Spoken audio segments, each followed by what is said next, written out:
Chuggalos, greetings and welcome to episode 385 of the Brew Crew podcast. Coming to you on a Sunday, which just happens to be next Sunday is going to be our Advent calendar kickoff. We'll come up with a name for it, but really we're going to be doing a Mystery Cooler of Death Power Hour with our friends at the Barrel House. So really looking forward to that. Have done a lot of mystery coolers, have done a lot of power hours over the years, but not combined. So I'm looking to see how that event ramps up. Also, in addition, as I said, it's the Advent calendar kickoff. What we're going to be doing that day is JT and I will be going into the cellar of the Barrel House and we'll be picking the first two beers that will be in the 2026 version, the 6th year of the Brew Crew podcast Advent calendar. Stupid excited for that. And something I just thought of, because I was just hanging out with Chuggalo Mikey digitally. What are your thoughts? Maybe JT and I could be influenced on what types of beer that we should maybe lean towards for our two picks for the Advent calendar. So if you have ideas or thoughts on what types of beer, you have a week. This episode's going to go up. I'll put an outshout into it in the posting.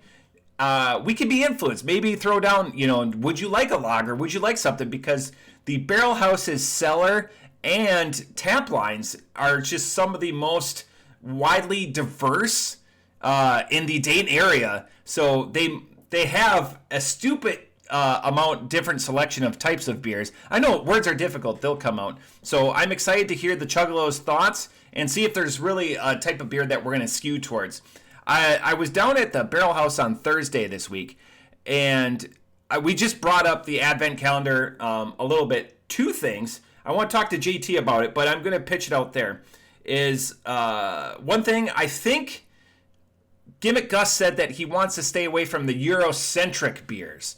And what I've said is I'm not going to take Rembrandt's paints away or his tools and craft something different. Whatever Gimmick Gus does is going to be lauded, loved, and revered by the Chuggalo community. But I think he felt a little bit some feedback. He got some feedback on the direction that he took the Advent calendar. I don't think, and I was looking at the scores, and I've got it up here a little bit, not wrong window. So I was looking at, it should be up. Let's make sure it's up. There we go. So we've got IPAs, pills, strong ale. I know he was concerned about the amount of Eurocentric beers, and I'm not even for sure if that's the right terminology, but I thought it was a really good balance. I mean, without Europe, we're not getting any of the Cantillons. We're not getting the Bier de Coupage. Ten and Zapfel, his favorite beer. I think his favorite beer, for his first calendar build, I think that's important. That's like a signature for Gimmick Gus. Chuggalos, Gimmick Gus may or may not read these comments, but I will definitely share them with him. If you think that he should take it a completely different direction, just feedback all below. Comment below, types of beers. There's going to be lots of homework, and I like that. First beer I'm stupid excited for. As you can see, this episode, no JT. I had a couple of bombers that I wanted to crack. I'm not going to crack bombers myself because they're too significant of a beer, and they're beers meant to be shared. So one beer that I just picked up that I'm really excited for, beer number 1 is Half Acre's Daisy Cutter. So this is their double Daisy Cutter Evergreen and a West Coast double pale ale coming in at 8%. That's beautiful. And Half Acre, the beauty of this, in talking with Chuggalo Mikey, is Half Acre is distributed nationally. So if this beer turns you on or gets your motor revving, feel free to pick this up. 3, 2, 1, let it fly. Excellent. And because Evergreen Spruce, my beer of the year a couple years ago was a Spruce Tip IPA. So that's always going to be, and it's Centennial Mosaic and Simcoe for the hops on this one.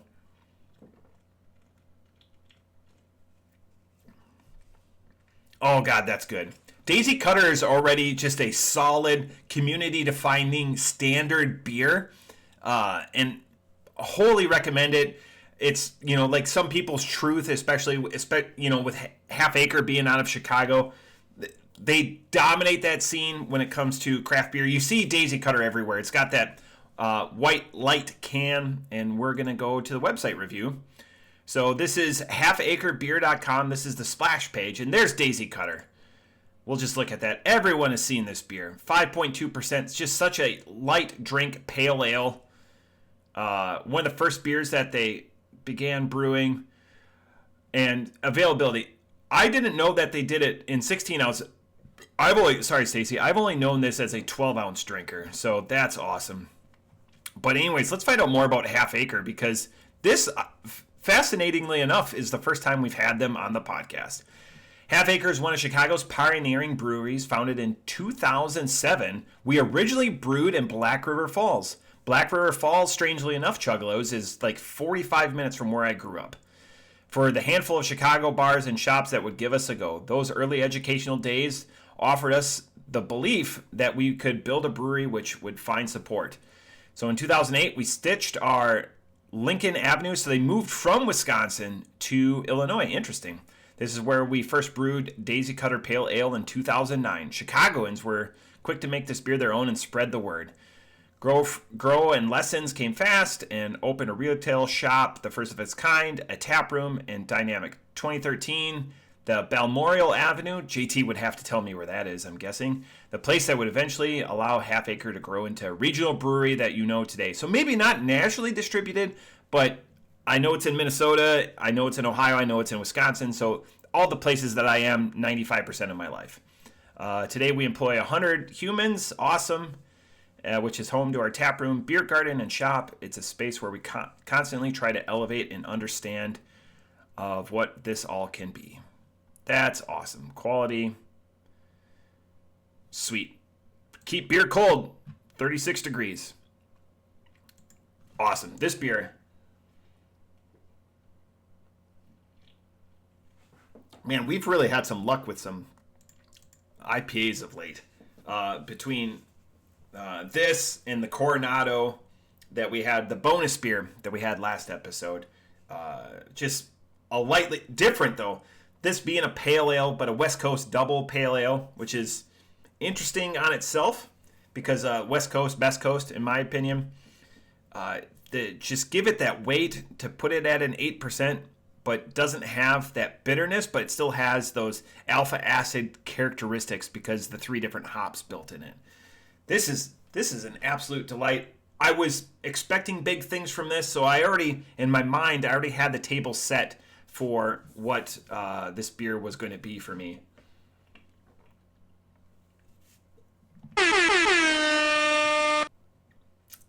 I wish this came in more than a 4-pack, and it was really not too hateful. It's $15.99, so $16 for a 4-pack, $4 a beer. Like, if you're paying for this, granted, if you're paying for it like a bottle shop or whatever, they got to keep the lights on. $4 for that's a steal, and a 16-ouncer. What would I change? I don't know what I could change, because with Daisy Cutter, that's a sustainer, a 5.2. Now it's in a 16-ounce can, so it's already coming in my favorite way to consume it, a 16-ouncer, like a pint. So that's always a big one for me. Cold, obviously, I kept it cold. Fresh, I think this just came out. Off the top rope, I'm going to give this a 4.75. I'm really trying to... Coronado is now my bench for, especially in 2026, for IPAs. Granted, pale ale, IPA, a little bit different. Yes, splitting hairs, though. I don't know if anything in just the IPA game or in that pale ale realm gets to a 5 without having a little bit of a gimmick to it. And with that Coronado, that Costa Azul that we had last week, that 5 is just... There's a gap between that 4.75 and that 5. I understand a 0.25. I get it. Mathletes out there. This is just delight. I like it because IPAs, craft beer is down, we know all of that, but IPAs are still pushing the market, pushing to see what they can do for Half Acre, taking an existing property that's beloved, that they've brewed for 17 years. They probably haven't altered very much with Daisy Cutter, and taking it and amping it up a little bit. So taking it and making it a double, amping up that ABV by nearly 3%. I'm not familiar with the hop build in a Daisy Cutter, but the fact that it's still appealing to that pale ale seeking that hop invested individual. So again, 4.75. Really like this beer. Sorry, Stacy, don't want to bloviate too much on it, but it's a really good beer. Next beer. And I know, I apologize, Chuggalos. I've said that I've wanted to, one, start culling the cellar a little bit, but two, start doing different types of beer. So a pale ale is a little bit different, same realm. So beer number 2, when I was looking at the fridge, because I was going to prep, because I am recording on a Sunday, I was going to prep and have, I was going to do that Half Acre with JT, and then I had a bomber that I wanted to do, not by myself. I'm going to wait for JT on that one. Maybe you can't do a bomber in a mystery cooler, and we're already going to be doing a power hour, so it's not going to be a big cellar measuring contest. I don't want to get into that next week, and I just want to sustain and survive. Those are going to be my 2 mindsets that I want to have going into next week. Beer number 2, West Side Brewing out of Cincinnati, Ohio. This is a 12.5% to be more specific, triple IPA, and that's the name of the beer, TIPA, which is a triple IPA. So 122 IBUs. So we're stepping it up a little bit, and that's why I wanted to do this beer second, because this is gonna, I assess that this is gonna break my palate, and gonna be at 12.5%. Gonna sheath it, not too much to it, just the color bands or whatever. And then we'll find out a little bit more. We actually have done West Side. We'd never done Half Acre on the podcast. We did West Side one time in 2025. All right, 3, 2, 1. Let it fly. So much smarter to go this way with it as opposed to where all the expensive stuff is. All right.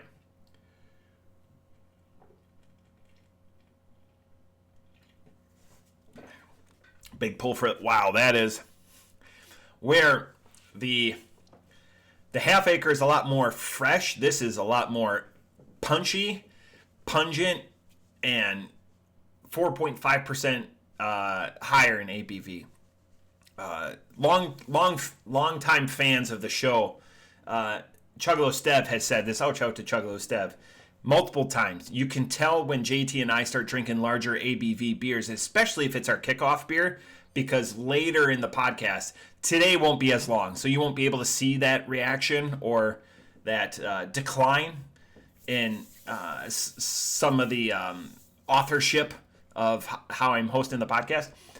But there's definitely an effect, in immediate or within 30 minutes an effect. Chuggalo Mom might be able to see it too, longtime listeners, and the fact that she has close-knit knowledge of how JT is, raising him from a babe and being super involved and visiting all the time and being present or whatever when JT's around. There's things that moms that just absolutely pick up on that.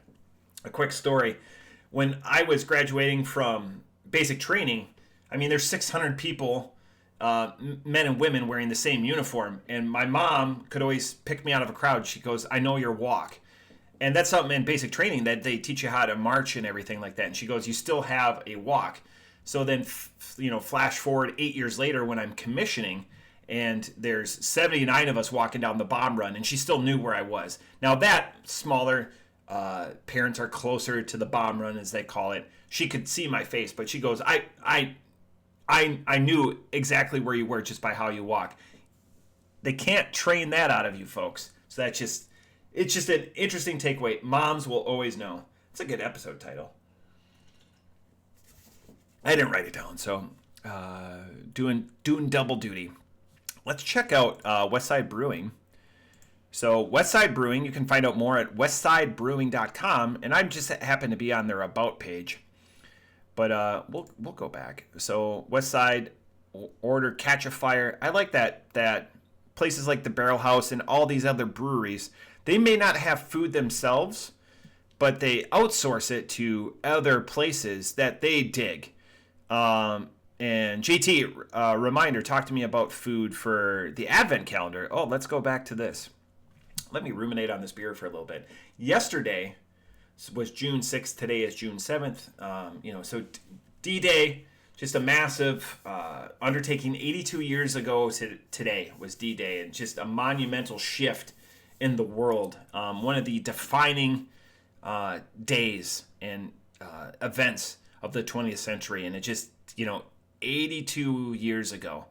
And it's just incredible when you think of the scope and the magnitude of everything that happened that went in that day. So outshout to all those men and women that supported D-Day and the operations. It's just truly seismic when you think of all the changes and everything that happened that day. But what yesterday marked podcast related, jovially related, is it was 5 months to the day till the Advent calendar build, which will be November 6th, 2026 at the Barrel House, starting at 11 o'clock right when they open. Expect food, beverages, shenanigans, fun stuff. JT and I and our fellow Chuggalos, we always put on a show, giveaways, prizes, all of that. The food is on JT and I, so come on down. Have a great time with us. JT, that's what we need to talk about before I break the news on here. But just lots of good things. So 5 months away. It's crazy. And next weekend we're gonna be picking the first 2 beers that go in the Advent calendar, and then Gimmick Gus is gonna have 22 other beers that he has to pick. We already have our staff. We know it's gonna be Gimmick Gus. We know it's gonna be Better Matt. We know it's gonna be Huggable Matt. So it's just the best staff in the world. Please get down to the Barrel House anytime that you can. Say hello. Tell them that the podcast sent you. I wish I had an open tab up there. I'd say, I'll buy a free beer for you. Better Matt would take too much advantage of that. But again, nothing but love for our brothers and sisters at the Barrel House, what they do for the community, what they mean to the community, being really one of the cornerstones of the Dayton downtown scene, and what they do for all the, people and just life in everyone down there. And thank you, men and women, Barrel House, Gimmick Gus, Better Matt, Huggable Matt, all of the staff for everything that you do. Okay. Off that soapbox. Let's go back to Westside Brewing. It's not a downturn. It's just a flipping the page. So Westside Brewing, their beers, Catch a Fire events, and I wanted to know more about them. So we can go forward. What an adventure. This video shows. I like a video. We're not going to watch it on here because I don't want to get penalized or anything by YouTube. But this video shows all the timeline events starting back to November 2014 all the way through 2017 when we were finishing up construction, scheduling opening events. It has been a long and winding road, but sorry, Stacy, all worth the effort. Community is essential to successful business. Amen. Gimmick Gus and the Barrel House would say that. We couldn't do it alone. Please see our list of partners below who have helped us. Look at that. And nice to outshout them. Give like the people behind the scenes that make, successful businesses happen. And then they've got a backer wall. Oh, they've got a Kickstarter campaign. Let's just check this out. I didn't even know about this. Kickstarter campaign. Last update. Okay, so this was last updated, but they still leave it up. Everyone that came through, and that's awesome. That's kind of like the 5th Street Brew Pub in Dayton. I'm a part owner of a bar, but more of a co-op, but this is awesome. People need, want, and seek this sense of community. And if you can lubricate those relationship with liquid libations, it's just so much more fun and endearing sometimes. And there's always alternatives in all of these places. It's not just alcohol related. Some of them do craft beer or will have other, NA. The Barrel House on, line 17 frequently has non-alcoholic alternatives. So it's not always about the intoxication of beverages, but it's the intoxication of hanging out, being a part of a community, and taking part in an environment, and talking smart about dumb things or dumb about smart things, as I always say. This beer, I am buying myself time because it is such a big beer, and I'm going to have 2 of these. I'm going to have to finish over the next course of a couple of hours. It's good in the fact that it doesn't taste like a 12.5. But what it means is that it gives up a little bit of that build, because when you get bigger up there, like when you're thinking of like a bigger IPA, like a triple IPA, you're thinking of like a Dogfish Head 120 minute. I'm just typing that, Dogfish Head 120 minute standby. So that's technically an Imperial or a double IPA or whatever, but it, again, is 15 to 20, but it tastes like butter and it's so smooth or whatever. But it's tough for me because that's one of my favorite, probably my favorite beer of all time. But that bitterness unit for a 120 is right at 120. It's just one of those easier things to remember. So this is a bitter, much more bitter beer, but this is not supposed to be aged, where 120 minute bottle conditions, so it smooths out those rough edges. You couldn't sit on this one. This one is meant to, be drank within the first 3 months once it hits the can. And this has got that acrid IPA. There's no like signature blending of flavors or notes in this beer. Does that take away from it? No, but I'm comparing 2 different weight classes in that opinion. This is a 1 or 2 of 1, and you're ready to set sail. And the important thing with that is just knowing that what it is, because the Half Acre, taking these 2 beers and putting them side by side, Half Acre, you're having a couple of those. Those are something to enjoy a meal or whatever, with friends, that community or whatever. That triple, that TIPA from Westside, that might be a one-off, maybe 2, and then, maybe, throttle back for the evening. It's a good beer. Triple IPA, there's a lot of IPAs, there's less double IPAs, then you have quads and everything like that. So it narrows.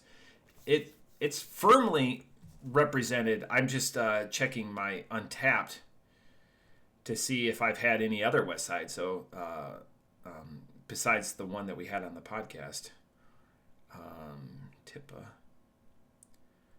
So stand by. What I gave that other West Side IPA, or West Side drink, this beer, off the top rope, I'm going to give it a 4.0. What could make it better? Once you start getting those upper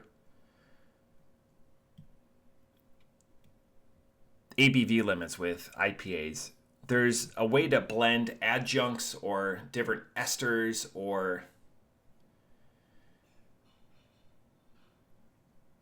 the malts, that malt build to keep it, to rein in those those alpha acids, that acridness of it. So I feel, sorry Stacy, off the top rope, 4.0, because what could it do better? It could rein it in a little bit. I like a robust IPA, but that 12.5 really sits with you, and it's enjoyable. But after these 2, I'm probably going to take her easy the rest of the day. And it's Sunday, so that's fine. And it's earlier in the day. But, yeah, so that's it. So Half Acre, 4.75, the Daisy Cutter Evergreen. High recommend. And it's available north. It should be available from Minnesota to Ohio for sure. And then the West Side TIPA, 12.5%. Another recommend, off the top rope 4, but the fact that again, there's a little bit of roundness to it, but if they wanted it, if the designers of the Brewmaster was to make it a little bit more of a robust drink, kudos to you because you guys did that. It's got a little bit of a butt to it. It lets you know that it's aggressive, and it's there to be enjoyed. But that's all I got for episode 385. Next week is going to be more of this. Plus a lot of fun shenanigans and our first 2 picks for the Advent Calendar, Volume 6. Cheers.